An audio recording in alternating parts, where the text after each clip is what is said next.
dalam ibadah Minggu Prapaskah yang kelima.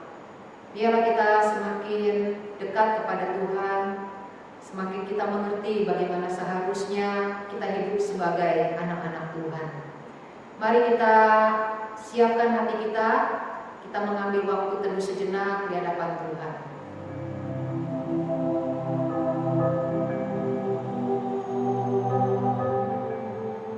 Amin.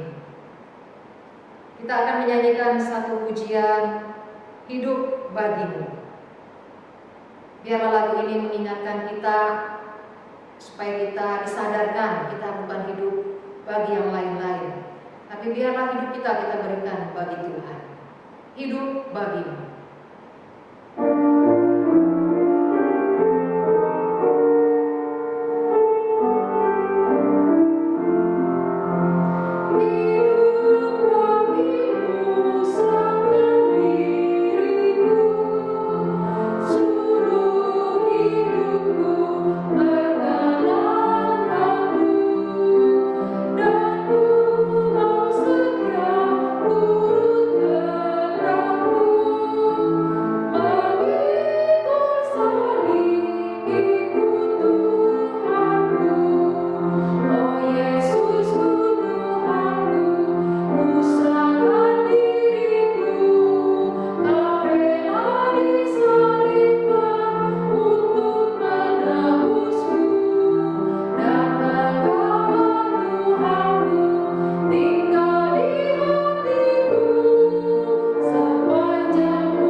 Saudara-saudara, kebaktian kita berlangsung dalam nama Bapa, Anak, dan Roh Kudus. Amin.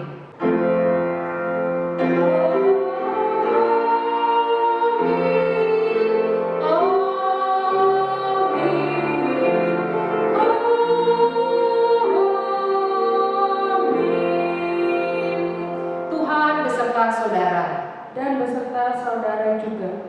Kata pembuka pada pagi ini di Minggu Prapaskah yang kelima dari 1 Yohanes pasal yang keempat ayat yang ke-10. Inilah kasih itu, bukan kita yang telah mengasihi Allah, tetapi Allah yang telah mengasihi kita dan yang telah mengutus anaknya sebagai pendamaian bagi dosa-dosa kita. Kita berdoa. Terima kasih untuk Allah yang telah mendamaikan kami Tuhan, terima kasih kami tidak lagi terus hidup di bawah murka Allah. Terima kasih kalau kami juga sudah diangkat menjadi anak-anak Allah. Biarlah kami selalu ingat Tuhan akan identitas kami. Tuhan, terima kasih Engkau sudah menyertai kami sepanjang pandemi ini. Ada suka duka, namun kami melihat anugerah-Mu Tuhan melampaui duka yang kami alami. Kasih karunia Tuhan melebihi segala kesulitan-kesulitan kami. Terutama ya Tuhan, Kau tidak pernah tinggalkan kami, meneguhkan hati kami dan siap menolong, memberikan kepada kami kasih karunia. Tuhan, pada pagi ini kami datang di hadapan-Mu. Kami juga ingin mengakui dosa dan kesalahan kami. Sucikan kami Tuhan, karena kami sadar kami cenderung lewat pikiran kami, hati kami, kehendak kami, tingkah laku kami melukai hati Tuhan. Tuhan, biarlah Engkau yang terus membukakan pengertian-pengertian kami. Seringkali ya Tuhan, dosa membuat kami tidak lagi bisa melihat akan keberadaan kami. Tidak lagi kami mampu melihat dosa-dosa kami. Kami cenderung melihat dosa orang lain lebih besar daripada dosa-dosa kami. Tuhan, sebagai manusia yang buta secara rohani, kami menganggap kami bisa melihat segala sesuatu secara jelas. Padahal Tuhan, kami seringkali tidak mengandalkan Tuhan dan kami akhirnya salah di dalam melihat apa yang kami anggap begitu jelas. Tuhan, biarlah Engkau kembali yang menyucikan kami, melayakkan kami. Pagi ini Tuhan, kami rindu kiranya Tuhan berkenan membasuh kami dengan darah-Mu yang kudus. Layakkan kami Tuhan untuk menghampiri Engkau, karena kami tahu Tuhan, Kau tidak akan bersekutu dengan kami ketika kami masih terus mau menanggung, memegang dosa-dosa kami. Kami tidak mau dengan rendah hati datang di hadapan Tuhan. Tuhan, kami sadar kami butuh terus-menerus pengampunan-Mu Tuhan. Tuhan, tolong kami. Dalam nama Tuhan Yesus kami berdoa. Amin. Berita anugerah terambil dari 1 Petrus pasal 2 ayat yang ke-24. Ia sendiri telah memikul dosa kita di dalam tubuhnya di kayu salib, supaya kita yang telah mati terhadap dosa hidup untuk kebenaran. Oleh bilur-bilurnya kamu telah sembuh.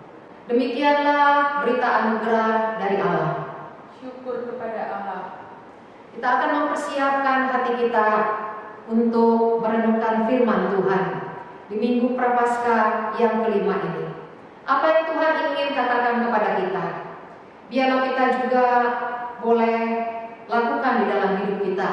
Kita mempersiapkan hati kita sehingga kita memasuki minggu-minggu berikutnya dengan hati yang lebih fokus kepada Tuhan. Karya terbesar.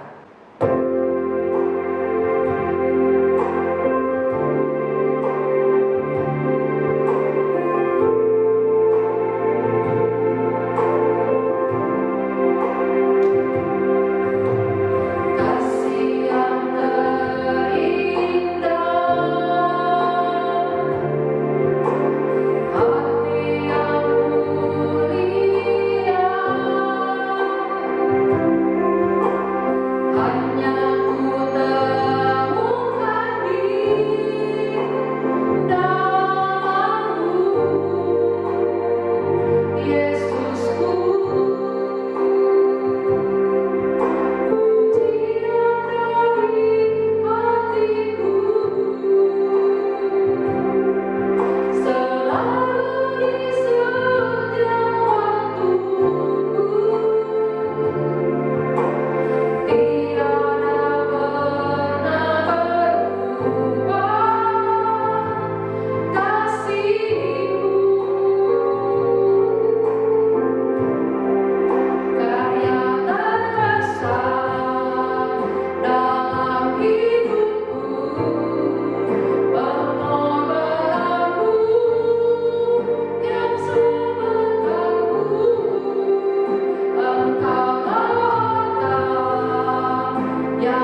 Prapaskah yang kelima. Sebelum kita membaca Alkitab, mari kita berdoa. Bapa di surga, kami bersyukur untuk kesempatan hari ini, Minggu Prapaskah yang kelima. Kami ada untuk mendengarkan firman-Mu. Berfirmanlah buat kami Tuhan. Sapa kami dengan firman-Mu, kuatkan kami, tegur kami. Dan hamba-Mu yang Tuhan percayakan, biarlah urapi dengan kuasa Roh Kudus-Mu. Kami yang mendengar, Engkau juga memberkati. Di dalam nama Tuhan Yesus Kristus kami berdoa. Amin.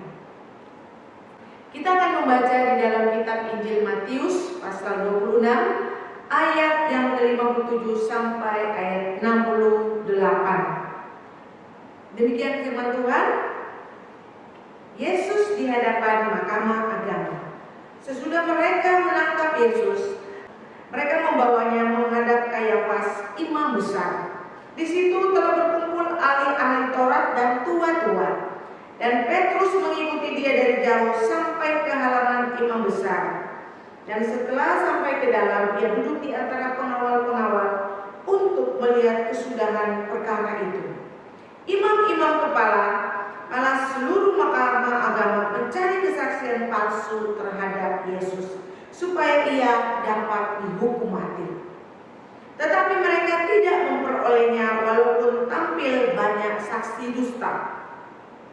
Tetapi akhirnya tampillah dua orang yang mengatakan, orang ini berkata, aku dapat merubuhkan bait Allah dan membangunnya kembali dalam 3 hari. Lalu imam besar itu berdiri dan berkata kepadanya, tidakkah engkau memberi jawab atas tuduhan-tuduhan saksi-saksi ini terhadap engkau? Tetapi Yesus tetap diam. Lalu kata imam besar itu kepadanya, demi Allah yang hidup, katakanlah kepada kami, apakah engkau Mesias, anak Allah atau tidak? Jawab Yesus, engkau telah mengatakannya. Akan tetapi aku berkata kepadamu, mulai sekarang kamu akan melihat Anak Manusia duduk di sebelah kanan yang Maha Kuasa dan datang di atas awan-awan di langit. Maka imam besar itu mengoyakkan pakaiannya dan berkata, ia menghujat Allah. Untuk apa kita perlu saksi lagi? Sekarang telah kamu dengar hujatnya. Bagaimana pendapat kamu? Mereka menjawab dan berkata, ia harus dihukum mati. Lalu mereka menudai mukanya dan meninjunya. Orang-orang lain memukul dia dan berkata, cobalah katakan kepada kami, hai Mesias, siapakah yang memukul engkau? Demikian firman Tuhan. Berbahagialah kita yang membaca, mendengarkan dan merenungkan firman Tuhan siang dan malam. Hosiana. Hosiana, Hosiana, Hosiana.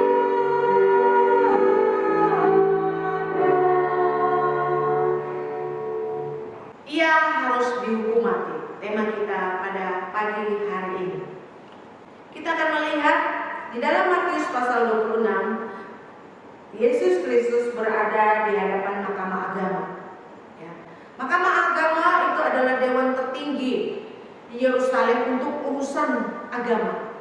Mahkamah agama itu terdiri dari 70 orang pesertanya dan dipimpin oleh imam besar. Beranggota imam-imam kepala, ya, tua-tua bangsa Yahudi, ahli-ahli Taurat, baik orang Farisi maupun orang Saduki. Pengadilan terhadap Yesus Kristus saat itu menghasilkan sebuah keputusan bahwa ia harus dihukum mati. Ia harus dihukum mati. Bagaimana keputusan ini dapat terjadi? Karena dimulai dari sebuah kebencian. Kebencian atau iri hati yang timbul di hati orang-orang Farisi. Dan karena kebencian ini, hanya mereka merundingkan, memutuskan sebelum sidang ini, mereka memang sudah merencanakan untuk supaya Yesus Kristus ditangkap dan dibunuh. Itu keinginan mereka. membenci Tuhan Yesus Kristus. Apa salah Tuhan? Tuhan gak punya salah. Justru mereka membenci Tuhan Yesus karena Tuhan mempunyai kelebihan-kelebihan yang tidak mereka miliki. Tuhan Yesus mengajarkan hal-hal yang baik dan diikuti oleh banyak orang. Mereka jadi gak senang, mereka iri. Dan Tuhan Yesus melakukan banyak mujizat, mereka tidak suka. Mereka paling takuti adalah mereka kehilangan pekerjaan, kehilangan pelayanan, kehilangan uang mereka karena Tuhan Yesus. Itu mereka takutkan. Padahal itu hanya ketakutan yang berlebihan. Kebencian mereka, iri hati mereka, ini yang membuat mereka merencanakan suatu pembunuhan terhadap Tuhan Yesus Kristus. William Barclay menulis bahwa orang-orang Yahudi telah mencapai puncak kebencian yang sedemikian rupa sehingga mereka membenarkan segala cara untuk membunuh Yesus Kristus. Ya. Mereka rela melakukan berbagai cara, tidak peduli lagi cara itu salah, yang penting mereka bisa membunuh Tuhan Yesus Kristus. Bagaimana dengan kita? Apakah di antara kita ada yang benci dengan orang lain? Atau benci dengan keluarga sendiri, saudara kandung sendiri? Kita kadang-kala saling bermusuhan. Terkadang orang tua membenci anak, anak membenci orang tua. Terkadang kita benci dengan tetangga. Terkadang kita tidak suka juga dengan teman sekerja. Mengapa hal ini bisa terjadi? Apa tindakan kita ketika kita membenci seseorang? Apakah kita ingin menyingkirkan orang itu? Sama seperti orang-orang Farisi, sama seperti imam-imam kepala yang mereka lakukan tadi terhadap Tuhan Yesus Kristus? Apakah karena kebencian kita membenarkan segala cara, kita berbohong, kita bersumpah palsu, kita adu domba orang itu supaya dia disakiti, kalau perlu dia juga mati, karena kita memang sedang membenci orang itu? Ingat kisah-kisah di dalam Alkitab, karena sebuah kebencian akhirnya mendatangkan penderitaan bagi orang-orang yang kita benci. Ya. Karena sebuah kebencian akhirnya orang-orang yang kita benci menderita. Kisah Yusuf,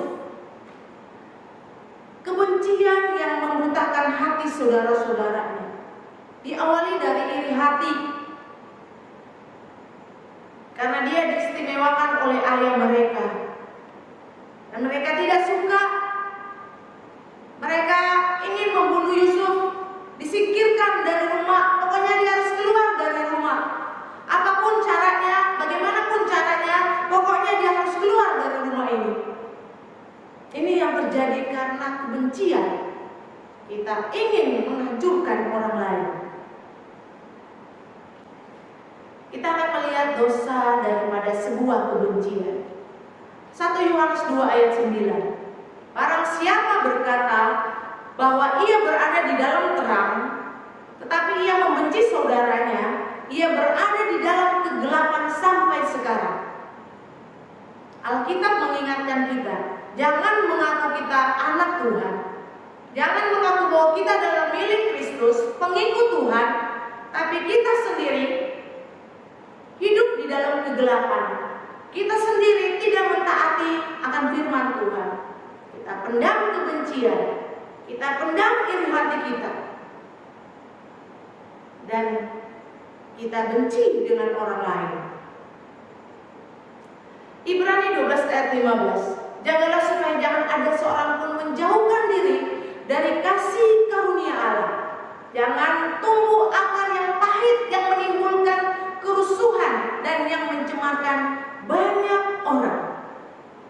Kebencian adalah racun yang menghancurkan seseorang dari dalam dirinya, dari dalam hatinya, tanpa dia sadari. Dia sedang menghancurkan dirinya.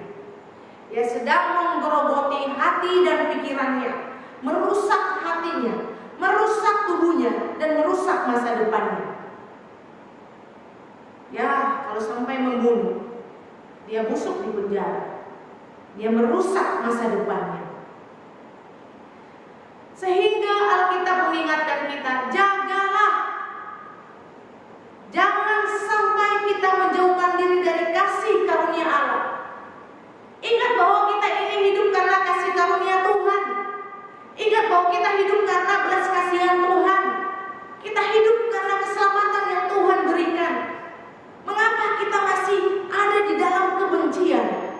Mengapa kita pendam terus kebencian yang ada?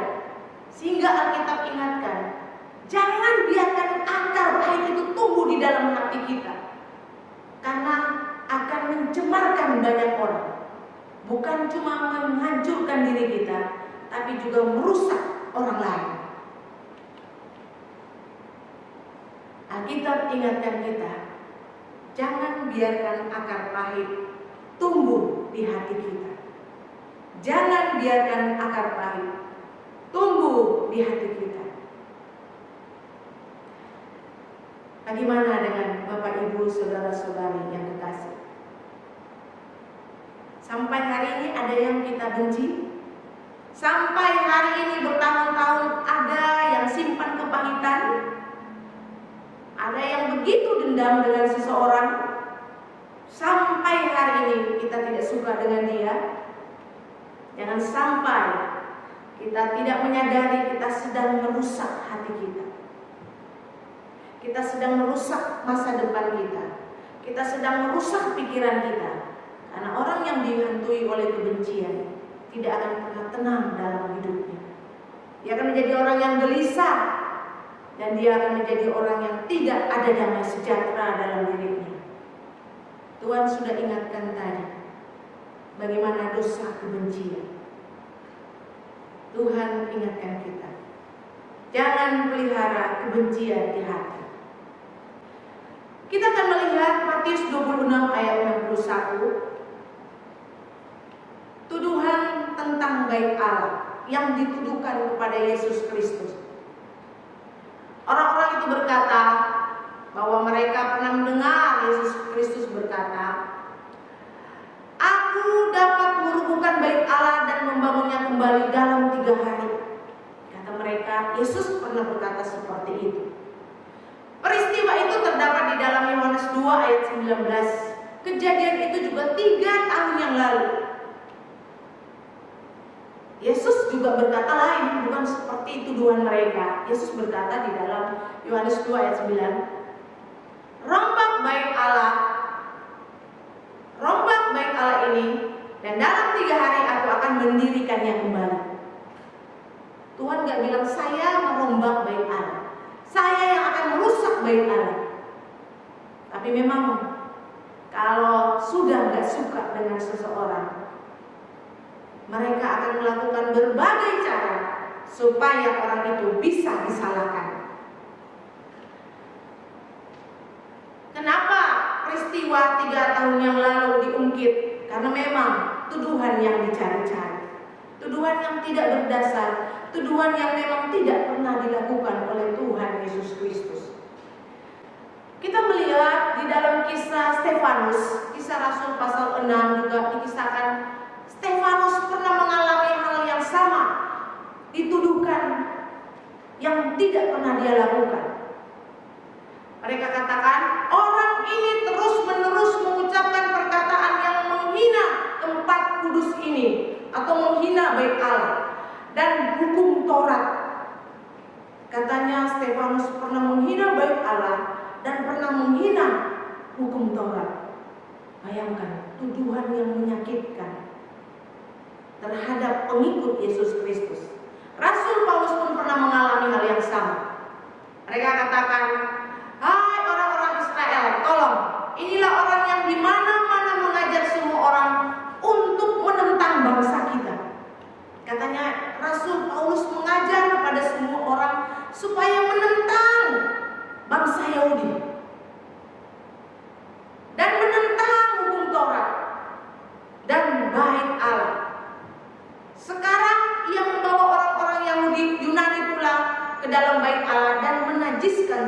kitab suci ini, tuduhan orang-orang terhadap Rasul Paulus.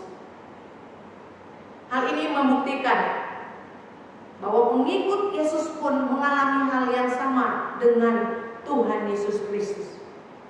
Dan Yesus pernah berkata tentang hal ini. Jikalau dunia membenci kamu, ingatlah bahwa ia telah lebih dahulu membenci aku daripada kamu.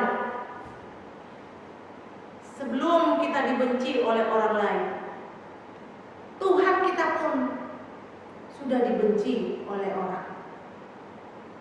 Jadi Tuhan mau ingatkan kita,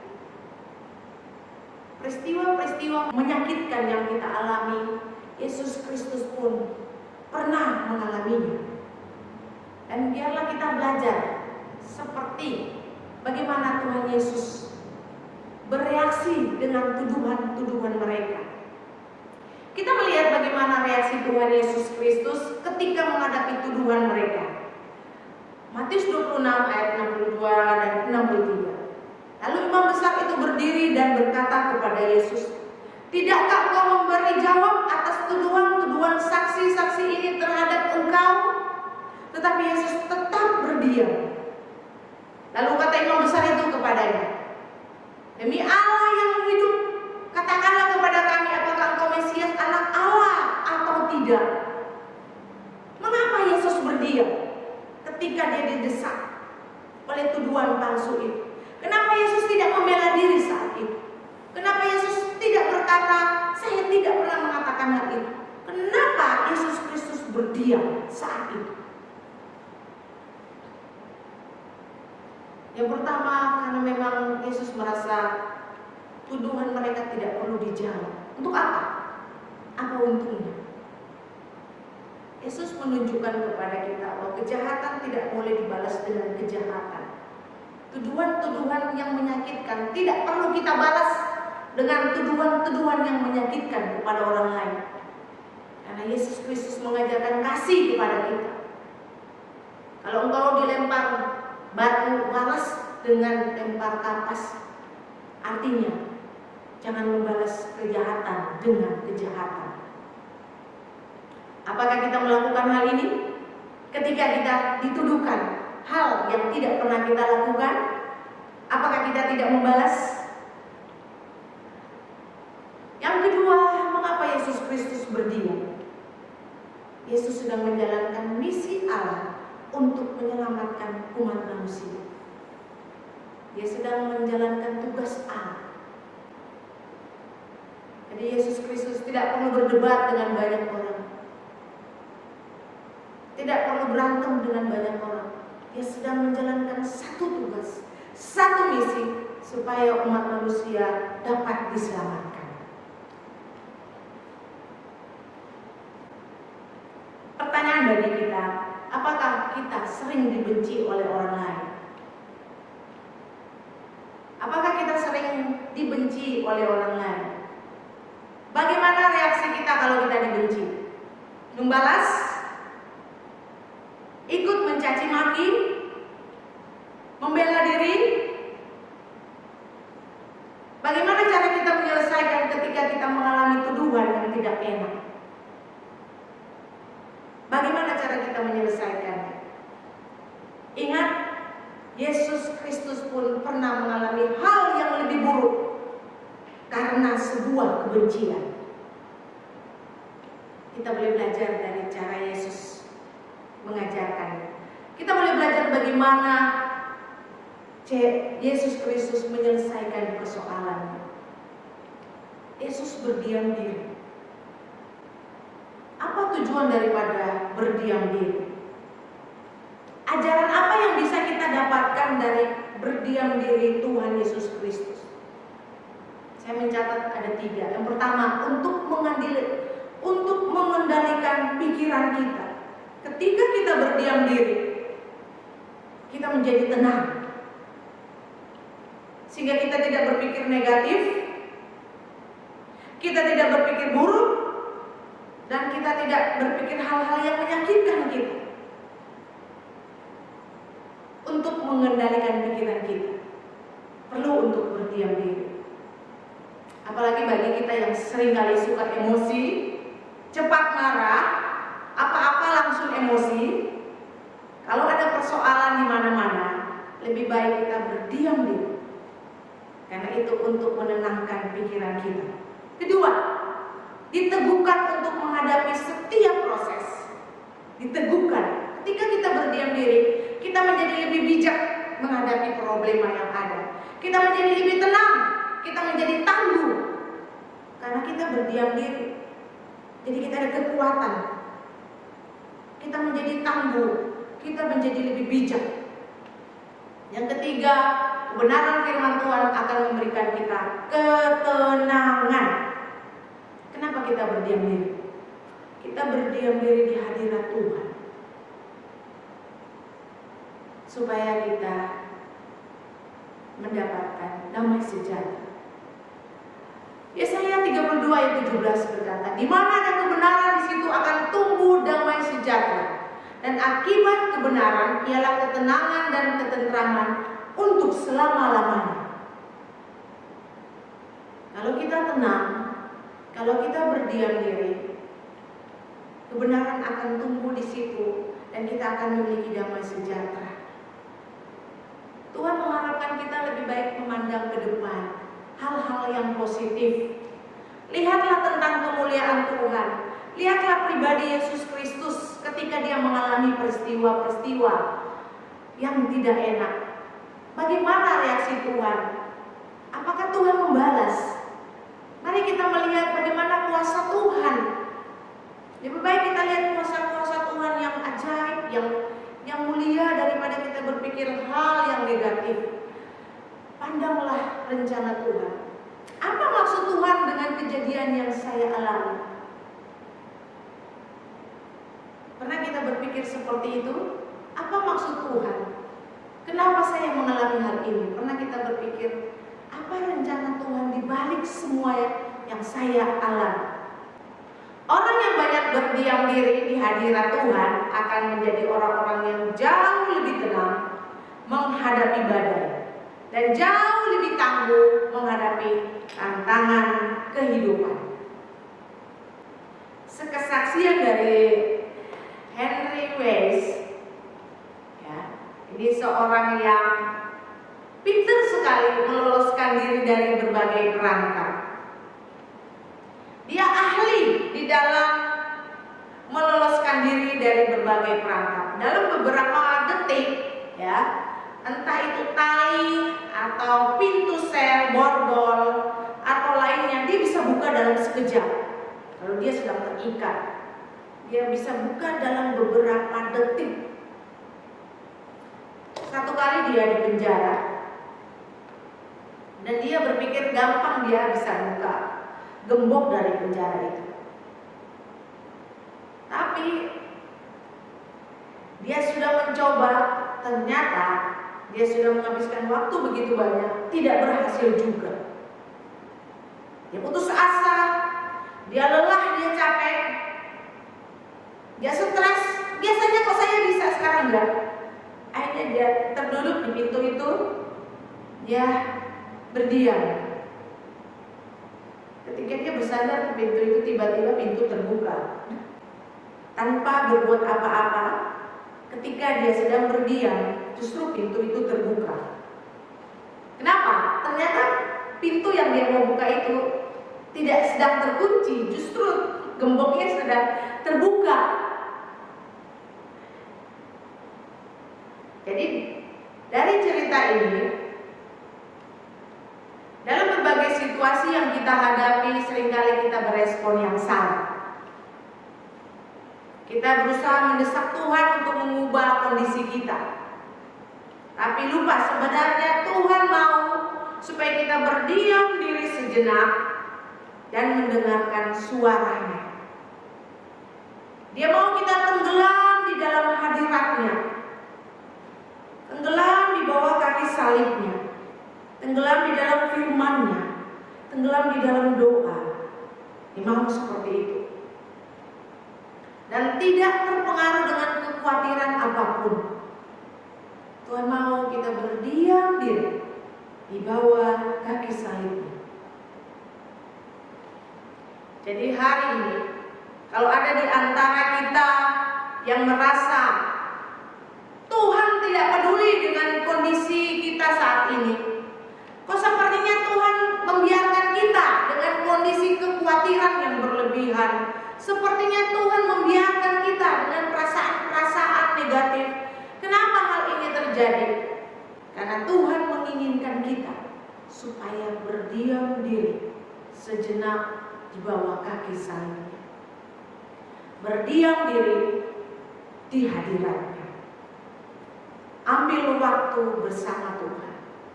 Itu yang Tuhan mau.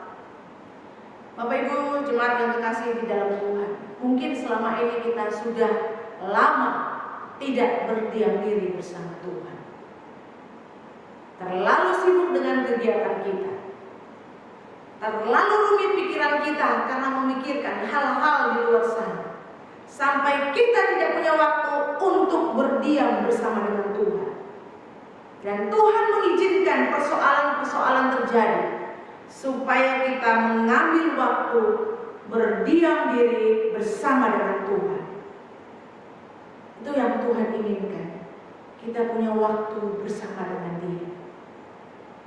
Apakah selama ini kita sudah memiliki waktu? Atau selama ini apakah kita sudah memberikan waktu berdiam diri bersama Tuhan? Hanya kita sendiri yang bisa menjawabnya.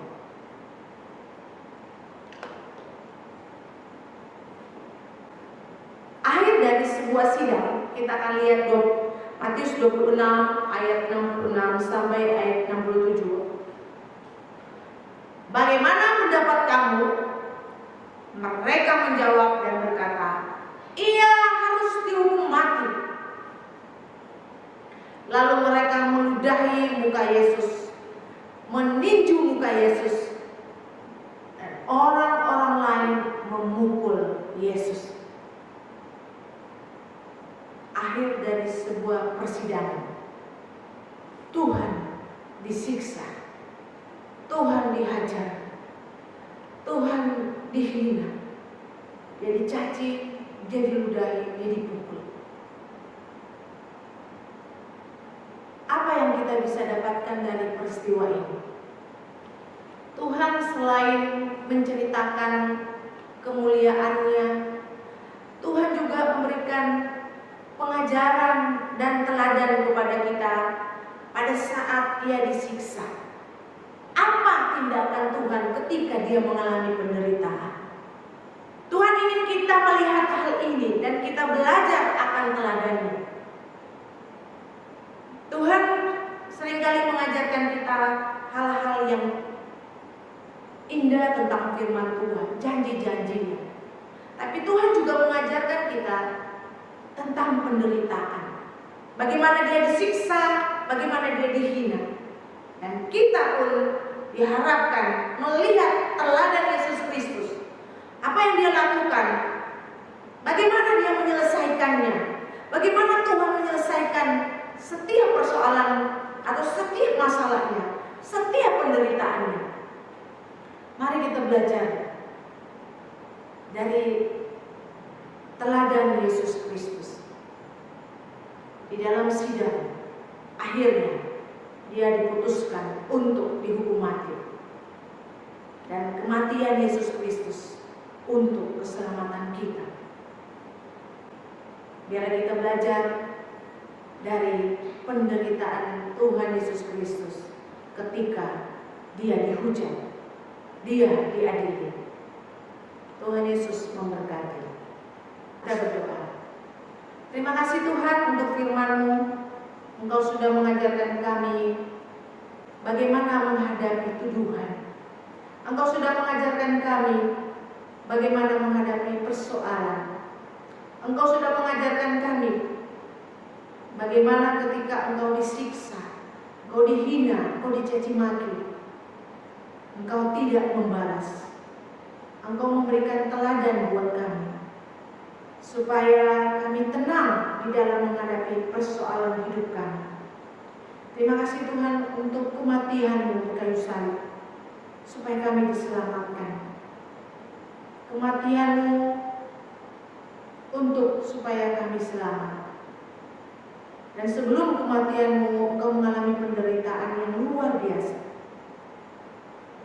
Kami mau belajar dari cara Tuhan menyelesaikannya.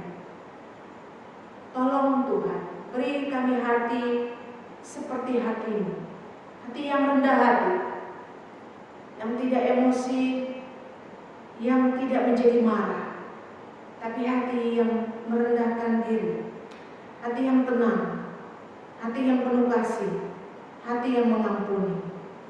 Terima kasih untuk firman-Mu ya Tuhan. Terpujilah Engkau, Allah kami yang sudah memberkati kami. Di dalam nama Tuhan Yesus Kristus kami berdoa. Amin.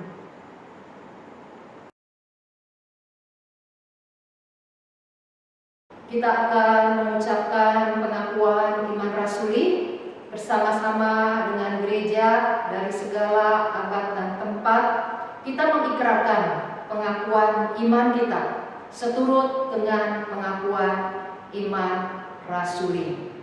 Aku percaya kepada Allah Bapa yang Maha Kuasa, Khalik langit dan bumi, dan kepada Yesus Kristus anaknya yang tunggal Tuhan kita, yang dikandung dari Roh Kudus, lahir dari anak darah Maria, yang menderita sengsara di bawah pemerintahan Pontius Pilatus, disalibkan, mati dan dikuburkan, turun ke dalam kerajaan maut. Pada hari yang ketiga bangkit pula dari antara orang mati, naik ke sorga, duduk di sebelah kanan Allah, Bapa yang Maha Kuasa, dan dari sana Ia akan datang untuk menghakimi orang yang hidup dan yang mati. Aku percaya kepada Roh Kudus, gereja yang kudus dan am, persekutuan orang kudus, pengampunan dosa, kebangkitan orang mati, dan hidup yang kekal. Amin.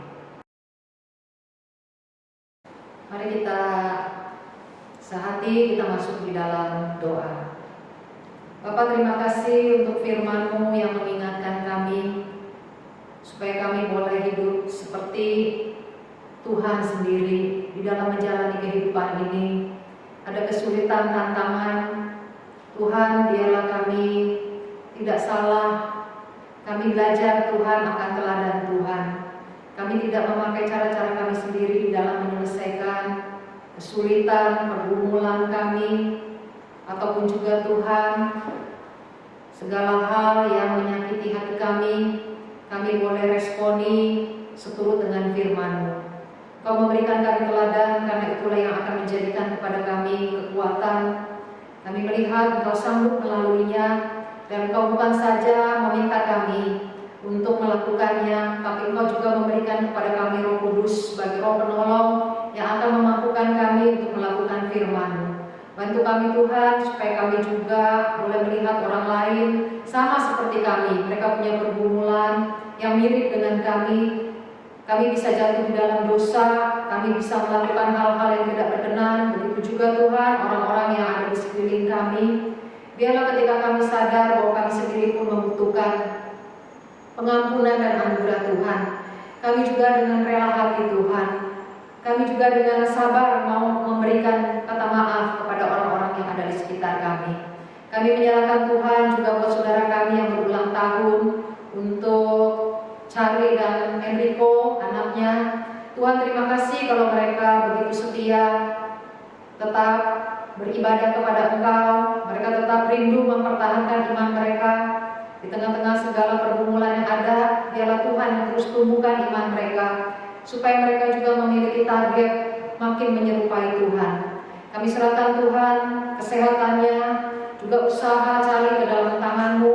Berkati Tuhan, sebagai kepala keluarga, Charlie bisa memimpin istri dan anak-anaknya di dalam takut akan Tuhan.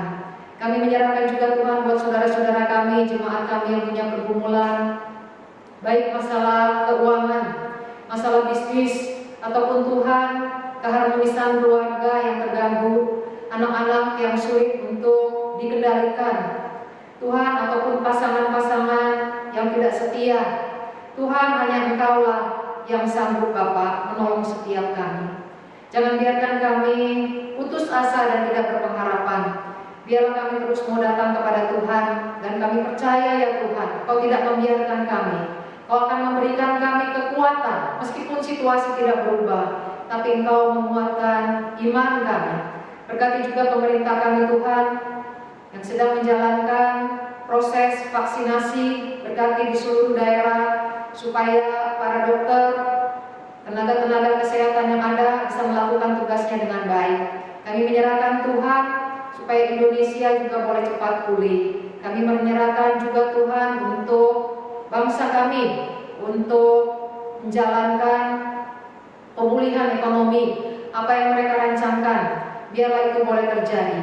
Inilah doa kami Tuhan, yang kami minta dan kami alaskan di dalam nama Tuhan Yesus Kristus, Allah kami berdoa. Amin. Tiba saatnya bagi kita untuk memberi persembahan.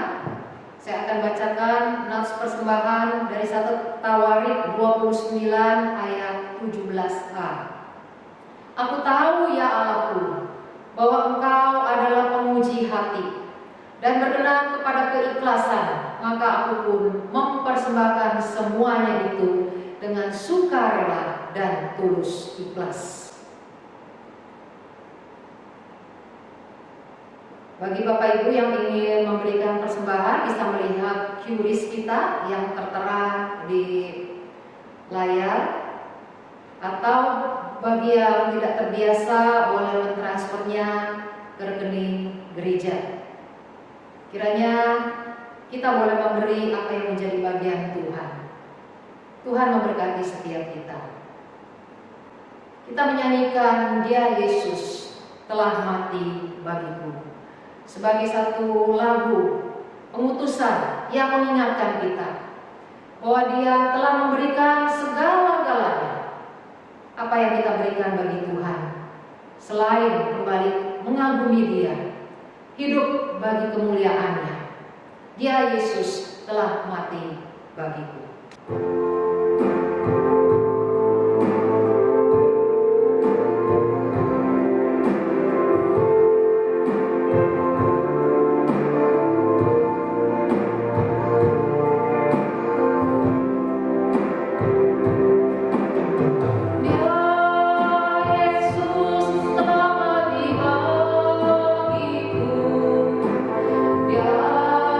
Tuhan selamatkan jiwa.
Mari kita mengarahkan hati dan pikiran kita kepada Tuhan.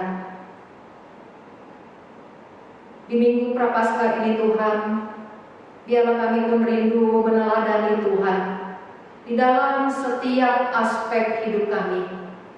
Jangan biarkan Tuhan kami makin menyerupai dunia. Tolong kami Tuhan. Kami serahkan sekali lagi, kiranya kasih karunia dari Tuhan Yesus Kristus yang sudah mati di kayu salib. Dia memberi teladan yang begitu indah.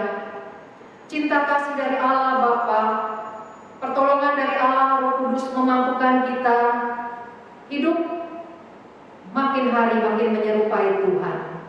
Diberkatilah Engkau dari sekarang sampai selama-lamanya. Amin.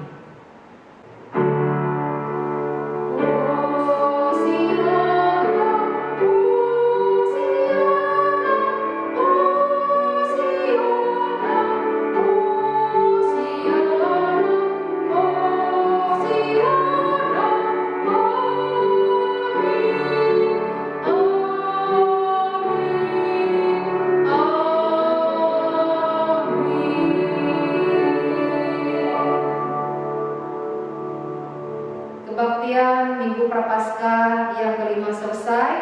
Tuhan Yesus memberkati. Sampai kita bertemu lagi di minggu berikutnya.